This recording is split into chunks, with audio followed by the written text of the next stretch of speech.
Welcome to Money Myths, Lies, Traders Believe, a series from the Complete Trader's Edge. I'm your host. Each episode, we take one belief that traders live by and destroy it with evidence, real stories, and the people who proved it wrong. This is episode 2, the screen time trap. He has been at the screen for 11 hours, 7 trades today, 4 winners, 3 losers. Net result, down $40. He is exhausted. His eyes ache. He keeps refreshing the same charts. He is certain, absolutely certain, that if he watches long enough, the next setup will be the one that makes it all back. This is what dedication looks like, he thinks. This is what separates the serious traders from the casual ones. He is wrong. And the cost of being wrong about this is not just today's $40. It is his ability to think clearly, to act decisively, to see the market for what it is rather than what he desperately wants it to be. 11 hours, 7 trades, $40 down. Dedication is not the problem. Screen time is. Today's myth: more screen time equals more profit. The trader who destroys this one barely looked at his charts. Where does the screen time myth come from? Part of it comes from a world where effort and output are directly linked. In most jobs, that is true. The lawyer who bills more hours produces more work. The salesperson who makes more calls closes more deals. The student who studies longer scores better. So when someone enters trading, where the stakes feel enormous and the complexity is real, the instinct is to apply the same logic. Work harder. Watch more. Miss nothing. There is also a cultural dimension to it. Trading social media is dominated by the grind aesthetic. Multi-monitor setups. I watch markets 16 hours a day content. The implication that suffering equals profit. Screens stacked floor to ceiling send a signal. This person is serious. And there is a fear component underneath all of it. The fear of missing a move.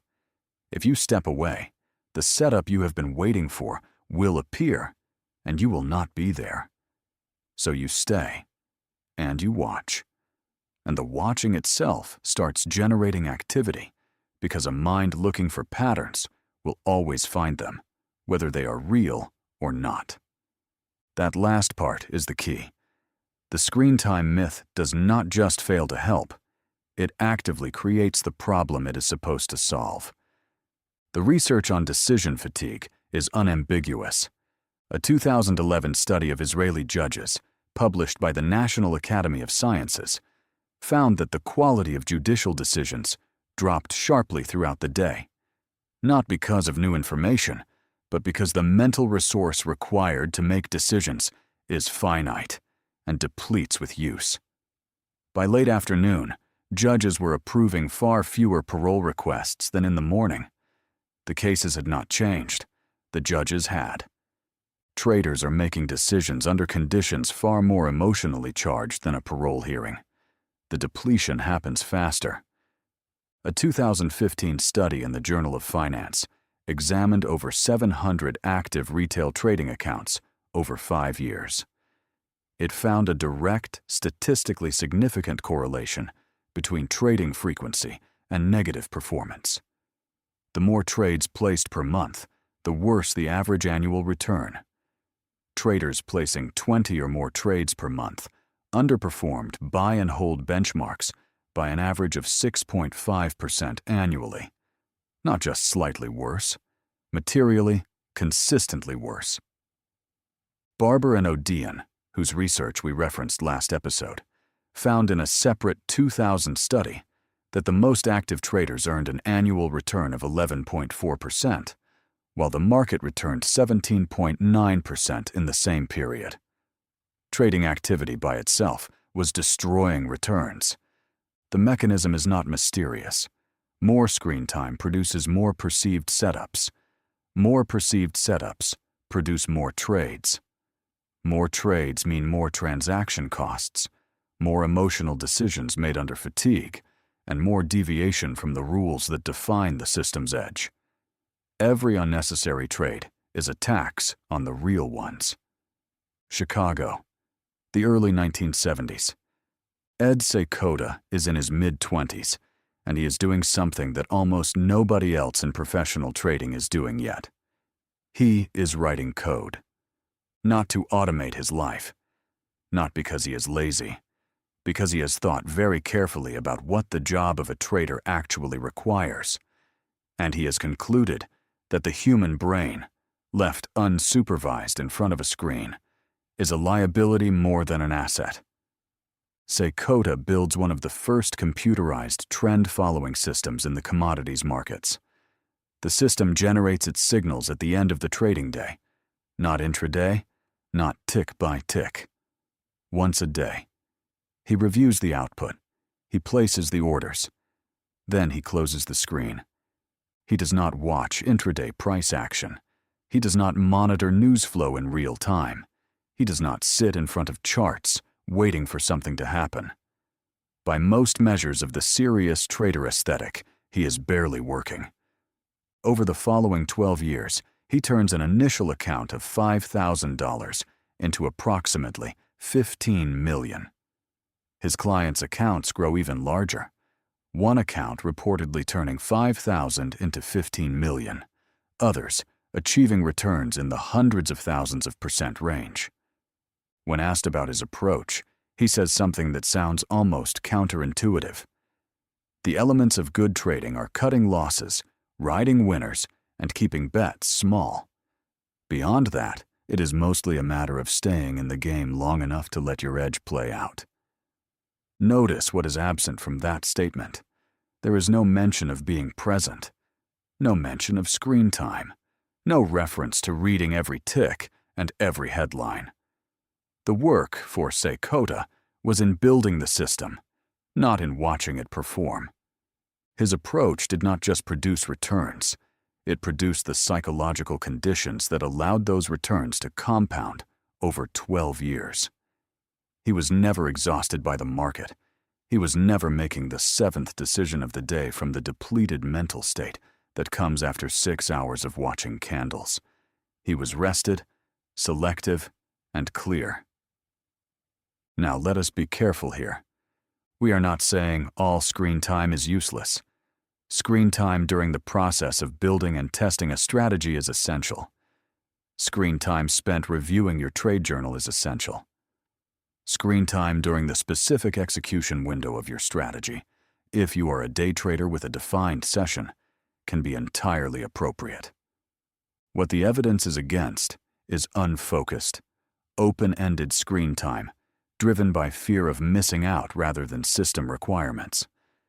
The distinction is, does your strategy require you to be watching right now?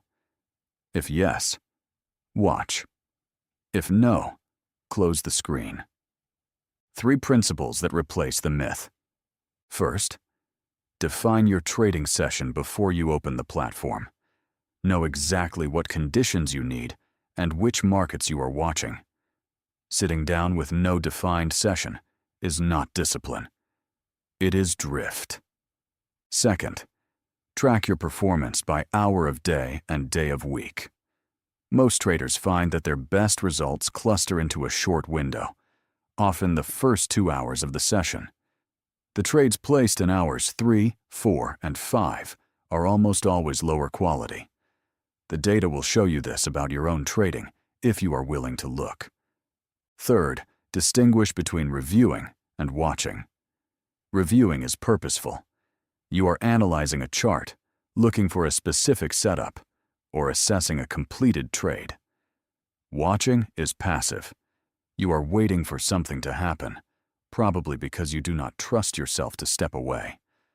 One of those is professional. The other is anxiety management. The screen time myth lives in the mind pillar. Specifically, it lives in the part of the mind pillar that deals with the relationship between effort and outcome, and the emotional discomfort of doing less than feels like enough. Trading is one of the few professions where working harder in the traditional sense, can actively degrade your results. That goes against every instinct developed through education and career. We are conditioned to believe that showing up more, trying harder, and putting in extra hours is always correct. In trading, the cognitive load of constant market exposure degrades the quality of every individual decision, which means that the trader who watches for 11 hours may be producing worse results than the trader who watches for 90 minutes. The Mind Pillar asks, are you managing your own psychology, or is your psychology managing you? The trader glued to screens for 12 hours is not in control. The market is dictating their presence through fear. That is not discipline. That is compulsion in disguise. The verdict. Screen time is not a measure of dedication. It is not a proxy for profitability. In consistent excess, it is one of the most reliable ways to degrade the quality of your decisions and manufacture trades that should never have been placed. Ed Seykota looked at the screen for less than an hour a day. He made $15 million. The market did not reward his presence. It rewarded his system and his discipline to trust it when he was not watching. The most professional thing a trader can do is sometimes to close the screen and walk away. Next week on Money Myths, 2 Nobel Prize winners and Isaac Newton walk into a market. None of them make it out. If this episode landed for you, take the free Mind, Method, Money Assessment at CompleteTradersEdge.com/assessment. Find out how your relationship with effort and screen time is showing up in your trading. The book, The Complete Trader's Edge, is on Amazon now. Links in the description. Subscribe. Next week we tackle the myth that intelligence protects you. It does not.